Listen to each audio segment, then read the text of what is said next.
Now we are back at it, and we've seen how the last time we had this question was on number 1, where we had the naming. Now we are back at number 8, and that's the next naming question. So you go from 1 to 8, 1 and 2, sorry, 1 and 2 were the naming, then 3 to 7 were not. 3 to 7 are from section 4, which is organic chemistry theory, because if you see number 3, it's asking about hybridization. So is number 4, it's asking about these orbitals.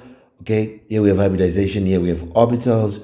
Here, same sigma or pi bonds. Here, what is shown below, same thing here on number 7. So 3 all the way up to 7 is not going to be on naming. But number 8, we're back at it, and it's a naming question. So it's the next question which is interesting you if you are doing section 1.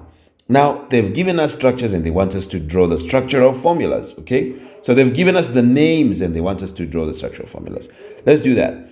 Let's draw the structural formulas. We know that the structural formula could either be the expanded or the condensed. But in this case, we'll just put the expanded because that's the one we've been doing all along. And then we can put the condensed just below it. So here it's 1-ether 1,3-dimethyl cyclohexane is the first one on part A. Now, of course, we start with this, the cyclohexane, which is the parent chain. It's the one we start with. Then we can start adding these other things because these are just substituents. These are things that are added. So cyclohexane, how do you put it? You put a C, and you put a hexagon, right? That's the one which you're drawing here, and you show how it goes down to a C and here. So this is what it is. Then on position 1, which you can choose position 1 to be anything. We can choose this to be our position 1. What do we have? We have an ethyl, and we have one of the methyls, because the dimethyl is telling you we have 2 methyls. One is on position 1, the other one is on position 3. So on position 1, we have an ethyl, which is a carbon with 2 hydrogens. So it's 2 carbons rather. It's going to be 2 carbons like this. So you can put it to say, okay, you have a carbon and another carbon. And here we go, and it's like this. So here you have your hydrogens and your hydrogens and your hydrogens and your hydrogens. Then we can come here and put another one, which is going to be a methyl this time, which is just a carbon and its hydrogen. So this is what you have. On position 1, there is an ethyl and a methyl. Then on position 3, which we can count position 3 anyway, in any way, we can go anti-clockwise. This will be position 2, this will be position 3. On position 3, we have the other methyl, which is just 1 carbon, right?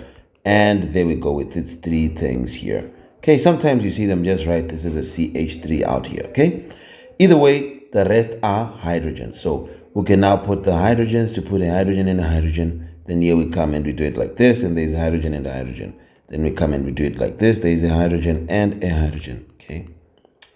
Then here we do this and this, and there's a hydrogen and a hydrogen. And you are done. This is your 1-ethyl 1,3-dimethyl cyclohexane. Okay.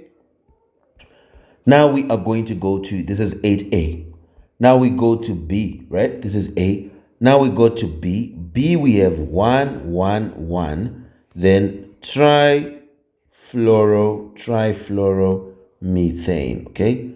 1-1-1 trifluoromethane. So we start with the parent chain.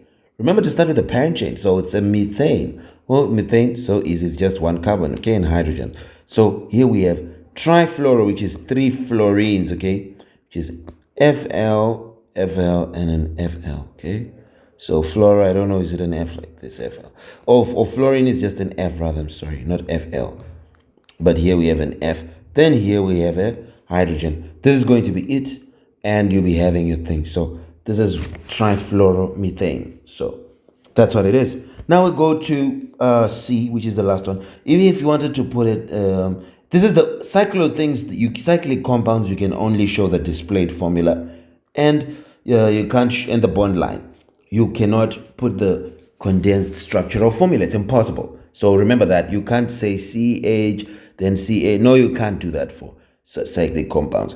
This one is the one you probably could have said CF3H, okay? If you wanted to. Either way, now we can go to the last one, which is part C, and we can see that it is 4-ethyl 2,3-dimethyl hexane. So if you want 4-ethyl, right, then 2,3-dimethyl. So dimethyl, and it is hexane, okay? It is hexane. So let's put the thing. Take a blue purple thing, and we have a hexane here. okay, we have a hexane, not a cyclohexane, but a hexane itself. So it's not a cyclic compound, it's hexane, it's not cyclohexane. So it's going to be 6 carbons in a straight chain. 1, 2, 3, 4, 5, 6. If you don't remember the hex, this hex, hept, oct, you can go and practice the prefixes. You should be good at those. It's going to help you, okay, to then do it. So now I have on position 4, I have an ethyl. So you can say 1, 2, 3, 4. So position 4, I have an ethyl, okay? So this is going to be C and C, okay? And here we can put the H and the H, and here we can put the 3 H's, okay? Then on the other one is on position 2 and position 3, right? So position 2, we can put here on position 2. This is going to be dimethyl. So on position 2, we have a methyl. So it's going to be just like this. Then on position 3, we have another methyl. So you can put it, okay? You can put your methyl and you would be done. So it's 2,3-dimethyl, 4-ethyl cyclohexane. Now you can just put the hydrogens and you're done. This is all it is, and this is going to be the end of it. So in here, this you can actually put the condensed structural formula from here. Let's put the condensed structural formula. It will be a CH3. Then we have a CH. Okay. Sorry. We have it'll be putting like this. I mean, this is just for the fun of it, right? We can show that these two CH3s are connected to this CH. So you can say CH3 2, then CH. Then you can come to here again. So it'll be CH 2CH, and we can put an H here. Here's our H. So I forgot to put that. So when we're finishing it, it's CH, then you can put the CH3 to show, and there will be a CH again and CH3. No, but this one is now a CH, and it is connected to a CH2CH3. Okay, and these are then connected to a CH2CH3.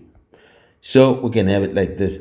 Now, since this carbon here is connected to a CH2CH3, 2 of them, we can just say there is this CH which is connected to CH2CH3, and there are 2 of them. So you can do it like this.